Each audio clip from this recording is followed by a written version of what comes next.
Hey everybody, welcome back to another episode of Gaining the Technology Leadership Edge. And I'm sure you're wondering, where the heck is Mike? Well, I'm here at HumanX. We're here in Las Vegas, and this show is probably the leading AI conference in the world today. And we're here to discover how AI is affecting industries all across the business landscape, and how it's bringing together executives and policymakers who have to now make decisions around AI and the potential dangers therein and privacy concerns. There's just a lot of things that now in the technology realm we as executives are going to have to really pay attention to and have our feet held to the fire to answer for these things. Like what is your process for making sure that the AI tools that you use are not exposing, proprietary client data, for instance. I hear stories of people using publicly available LLMs to ask questions about their clients, and I have to say that I think that's a terrible, terrible, terrible idea, and you're breaching confidence with those clients. So what are you doing? Tell me in the comments. What is it that you're doing to make sure that your policies are in line with privacy rules and regulations? This show, it features over 200 exhibits and 500 plus speakers and thousands of attendees. It's still early, but it's filling in rather quickly. There's a lot of interesting blend here of applications from enterprise applications to emerging technologies, and then of course, as we talked about just now, policy discussions. What the heck are people doing? Then for keynotes, the highlights include, and I'm not sure your political leaning, but they have Kamala Harris, former U.S. Vice President. I'm sure some people are very excited about seeing her speak. I think that's an interesting choice for a technology conference, considering what we all saw during the election and her complete inability to understand how technology in general works. Then we got the CPO of OpenAI, Kevin Well. He's going to give us some insights into OpenAI's latest advancements and how to use it for responsible AI development. Then we have the CEO of Snowflake, Sridhar Ramaswamy. So he's going to explore AI's role in data management and enterprise cloud strategies. That should be a really interesting talk if you ask me, because one of the things that I'm hoping to see in the future as a content creator is someone come up with an AI tool that can help catalog my B-roll. I want to be able to go to a tool and say, Paris hotel restaurant name this, and show me the B-roll that I have for that. It seems like a great tool for managing your cloud storage, etc., and just knowing where things are in a really simple, easy manner. Then we have the head of business AI at Meta, Clara Shi. Now they're going to talk about AI use in customer engagement. And we all know that Meta has been at the forefront of that with using AI for moderation. Some of us agree with what it says, some of us disagree, but I think it's a pretty cool feature that they have. And they only bring the human in if you appeal the decision. And that makes sense, because if the AI makes the right call, let it sit. Then we have some notable speakers here. We got Mustafa Suleyman, who's the CEO of Microsoft AI. He's going to talk about some AI models in the future and real-world applications of those things. Then we've got Zubin Gamarane. He's with Google DeepMind. He's going to talk about latest breakthroughs in AI research. Then we've got CEO of Aurora, Chris Urmson. Sorry, I'm not great with names. AI's impact on autonomous driving. Now, think about that. Pretty soon you're going to be driving along and pull up at a corner and look over and there's no one in the car next to you, yet the car's driving. It's driven by AI, and it's all about what you teach it as to whether it'll be safe or not safe, in my opinion. Then we've got Ashley Lawrence. She's the Vice President of Microsoft Research, and she's going to speak about AI-driven problem solving and the innovations there. think that's another interesting talk that I'd like to hear. And then we've got Eric Boyd. He's the CVP of Microsoft Azure AI. And again, he's talking about how AI is going to help with cloud storage and cloud computing and enterprise scalability. That, of course, is going to be a key element going forward with AI, is how scalable is the AI solution that you choose? What can it do? What can't it do? How quickly can it adjust? Those are things that are going to be huge. So one of the cool things about this conference here is there are tracks that you can go through, and so let's run through those real quick. You can go through the enterprise AI adoption track. So what that is about is how businesses can effectively integrate AI into their operations. So you're going to want to attend something like that if your company is moving more and more towards AI adoption, and you want to know, how can we integrate this into our existing systems? How can we make it work with what we've got going on now, and how can we ensure, as we mentioned at the opening, that client data is secure and we're not revealing secrets? Then there's a track called cybersecurity in AI, and that's just, one of the big advancements is that they use AI to detect cybersecurity threats, not just the threats in advance, but as someone is making an attack, they're finding that and they're helping thwart that. It's a huge use of AI, and I used to tell back in the day, this has got nothing to do with AI, but back in the day I used to say that like websites for service businesses, they'd say, what do I need a website for? I have people who answer the phone. Well, you have a 24/7, 365-day a year operator who doesn't need time off, doesn't take sick days, unless the server gets sick, in which case it's not the website's fault, but they don't take any time off, and they can answer customer questions, and they can literally serve as a customer service agent times thousands. So that's why you'd want to be interested in that. They're going to talk about AI in financial services. So how does it detect fraud? How does it automate processing of payments and invoices? That's a big one for businesses that have a lot of pay-as-you-go kind of things. You order a bunch of products, they send it to you, they send you an invoice, and you have to respond to that. I've personally helped businesses save thousands of hours a year by automating invoicing processes. It seems to be the low-hanging fruit for saving time, to be perfectly honest. Then they've got healthcare innovations with AI. I'm a big proponent of that stuff. You can see I've got a Whoop device that I use. I actually pay attention to what it tells me, and I have a breathing device that I use with it that helps me. It gives me really concise data that enables me to make decisions going forward about my health. And so they're going to talk about that, about patient care, and about medical research using AI. All very intriguing stuff. And you've all heard me tell the story here about the woman who input all of her child's data into ChatGPT, and they got a diagnosis, and it turned out the diagnosis was something the doctors hadn't thought of, but was 100% correct. That's the future, people. That is the future right there. And while that is kind of an anomaly and a one-off, it's where we're headed. Then they've got, the obvious, AI in marketing and consumer engagement. So personalization, automation, and ethical advertising. So I'm not quite sure how they define ethical advertising here, but for me, it would be, that when you click on an ad, that it's about what you thought it was about, that they didn't trick you into clicking on the ad. Then there's policy and regulation. So we need, it's a global economy, as we all know, and we all have to kind of follow, or we should be following, the same or similar rules and regulations around these technologies, or else they're not going to take off and they're not going to be as big as they could be. So what does that mean here? Well, coming up with ethical frameworks. How are we going to use AI? Where is it going to sit in the flow of things in our business, and what decisions is AI solely going to make, and what decisions are going to be backed up by the human beings who are, in this case, behind the scenes, which is an interesting place to be. And then, legal considerations around AI tools and how they're used and when they're used. It needs to be something, because, if the United States adopts one policy and Australia adopts completely different policies, how can we innovate together? How can we work together if that's the case? We're playing in different playgrounds when we do that.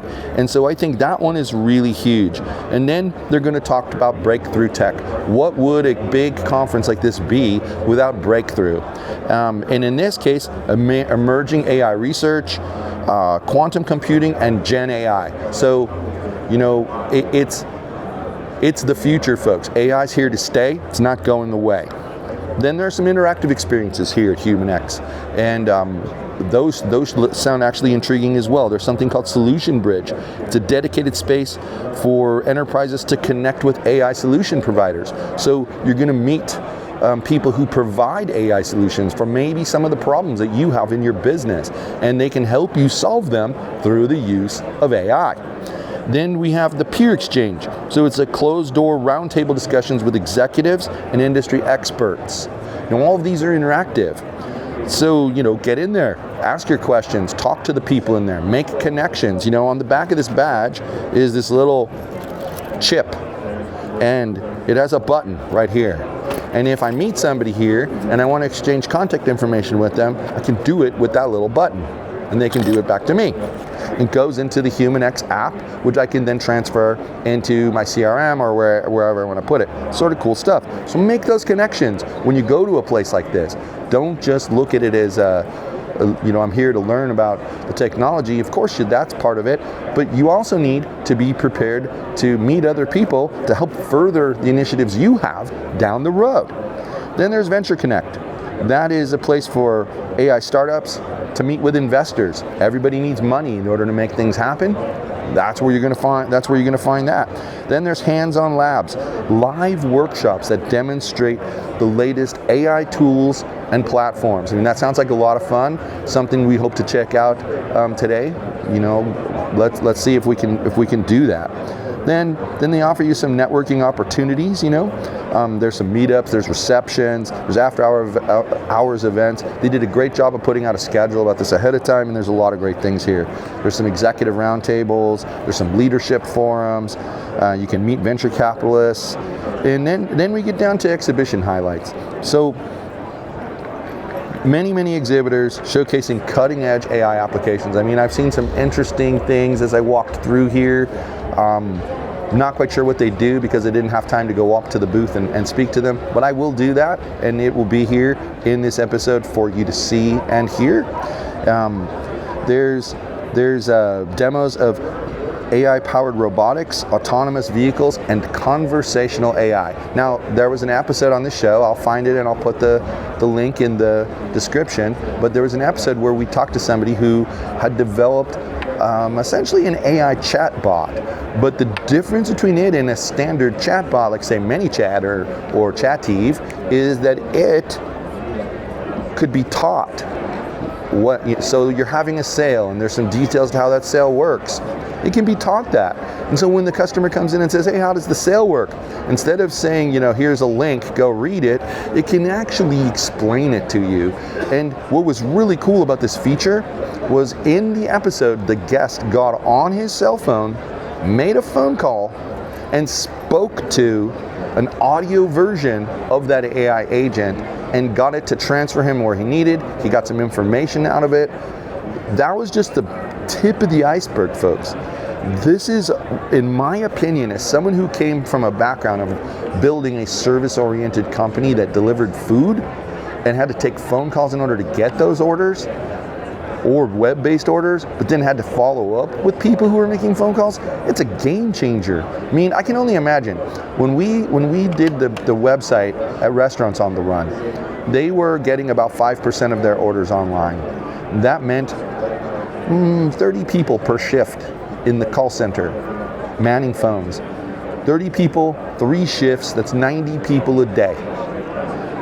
If you put that down to 5 hours, that's 450 hours out of whatever pay rate that they're paying every single day, 7 days a week, 365 days a year. Well, we got that website taking orders and integrated right into the operating system that they used to deliver, and it went up to 85% of the orders were taken online. But here's the kicker.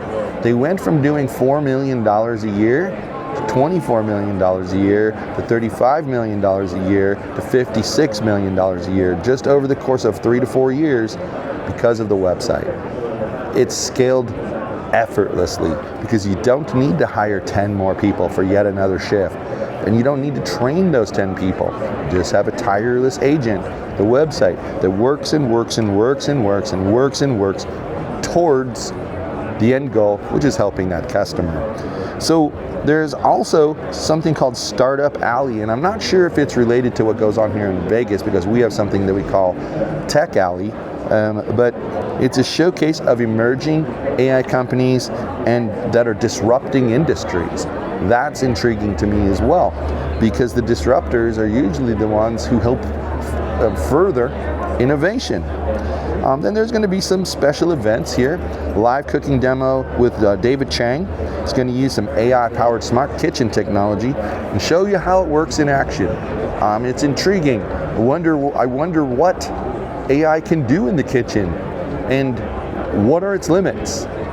Where will we stop? I mean, I know a while back there, I think it was Samsung was selling refrigerators that could keep an inventory of what you had in there, and when you're at the grocery store you could access an app and you could be like, oh no, I'm low on milk, or I don't have any milk, or we need more ketchup, or I need more mustard.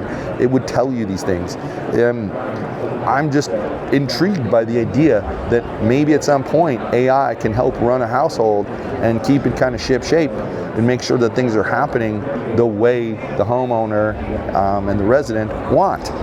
So then there's a performance by an AI pianist called Serene. It's a blend of human creativity and AI-generated music. Now I'm just going to be honest here because you guys know me and I'm always honest, but I've never heard AI music that I thought was good. Never. It just doesn't seem, I think it's because music comes from the heart. It's a feeling kind of a thing. It's an emotional kind of a thing. And I don't feel like AI replicates that yet. It just doesn't. Where they've made big strides, in my opinion, is in voice cloning. But that's another purpose behind making sure we're keeping track of security concerns and privacy concerns, because we don't want people making videos of us saying or doing things that we didn't do. And then you have to try to prove it, and people will say, oh look, it's on video, see, I saw it. That's kind of a problem. Then they're going to have an art and creativity showcase for AI. How is AI being used in digital art, film, and content creation? Now, this is an area that in just the last 8 months, since I've been really like ingrained in the content creation industry, has changed. It's amazing what these tools could do back then, and it's even more amazing now. I mean, we were just having a conversation about AI generating YouTube thumbnails, and like, you can feed it a prompt that it created, and it will give you the most beautiful YouTube thumbnail you've ever seen. And then sometimes it requires little adjustments here and there, but just amazing what the technology can do. And you've all run into this if you've used them. The ethical considerations, making it say something negative about a politician, for the most part, will come back with hey, I can't do that, I'm not allowed. I've recently run into, and doing some research for an episode that I just released, used it to look at some of my own episodes, and I found out that ChatGPT is miserable at looking at YouTube videos and figuring things out, but Gemini is a champion, and yet I don't like Gemini for most things, but it worked really well for that. So that brings me to, kind of the closing discussion here, and that is using the tools that work for you and make you more productive, not using tools because they're the cool hot button thing at the moment. And that's how AI has felt for the last few years. It's felt like that cool hot button tool that you didn't really need, but you got it anyway. And I gotta warn you guys, be careful. There's a trend going on now where people are combining, oh, why are you paying for ChatGPT and Runway.ai and HeyGen? Why are you paying for all of that when we can just come do it all for you? And they'll tell you pay a one-time fee of $250 or whatever the cost they might charge for their software. But what they don't tell you is that they're going to credit you to death. And what do I mean by that? Well, every single time you generate an image, every single time you generate a voiceover, They take credits from you. When you get to 0, you don't get to generate any more until you pay for more credits. And it's exponentially more expensive than paying $20 a month for one of the Gen AI tools, for instance, just as an example. And I would imagine if I were to add up what I pay for AI tools, it's under $100 a month. And they all do what I need them to do, when I need them to do it, how I need them to do it. So I don't ever get asked for more credits or anything of that nature. It just works. So be careful. I'm not saying not to try one of these services, but just know what you're getting into before you do. And again, going back to that, using the tool that's right for you and your business. If you look at AI as like this pie in the sky solution for everything, you're going to be sadly disappointed. You're just going to be completely disappointed. You have to approach it like any other business problem. What is my issue? And where do I want to take it? So if I'm over here at point A and I want to get to point B, what are the necessary steps to get me there? And then look at all the options for getting you there. You might find that the adoption of an AI tool to get you there is too much work and requires too much of your time to get you there. So what you should do instead is follow the tried and true method of, do a SWOT analysis. Find out where your strengths and weaknesses are, and where your opportunities are, and where your threats are. And then put it all together and come up with a plan. And you're going to have, multiple things that might solve the plan, serve you to solve the plan. And then you decide which one's best for you. It might be the AI response. It might not. It might be one of the older school ways of doing things. But that's where adoption of AI becomes a you thing as a tech executive. So what are your thoughts on that? Drop a comment in the comments below and let me know. What are your thoughts on adoption of AI and using it to solve problems? Are you doing SWOT analysis before you do that, or are you not? And if you're not, you're doing so at your own peril, right? It's not rocket science. Just because there's a new tool doesn't mean the approach changes. Like back in the day before they had power tools, carpenters cut everything by hand. They were really good at cutting straight lines, drawing straight lines, cutting right on the line. Then they got power tools. What it did was it sped up what they could do in a day. That's really all it really did.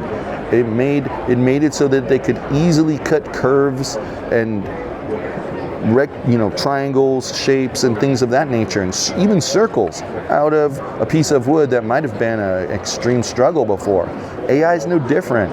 It's a tool in your tool chest. It isn't the tool, it's a tool in your tool chest. And that is something I really want you to pay attention to as you go forward. So we're gonna head out of here soon and head around the show. We'll give you feedback as we go. Please feel free to comment any use you've had of AI. If there's something we haven't talked about, some consideration that you've experienced in your company, please let us know. That's what this show is all about, is helping everybody sharpen their skills and become stronger leaders in the technology industry. So that's all for this episode of Gaining the Technology Leadership Edge. Thank you all for watching. New episodes every Wednesday, 8 a.m. Pacific time. And again, I'm here at the HumanX show, and hope you've enjoyed this video, and that we'll see you back here again next week.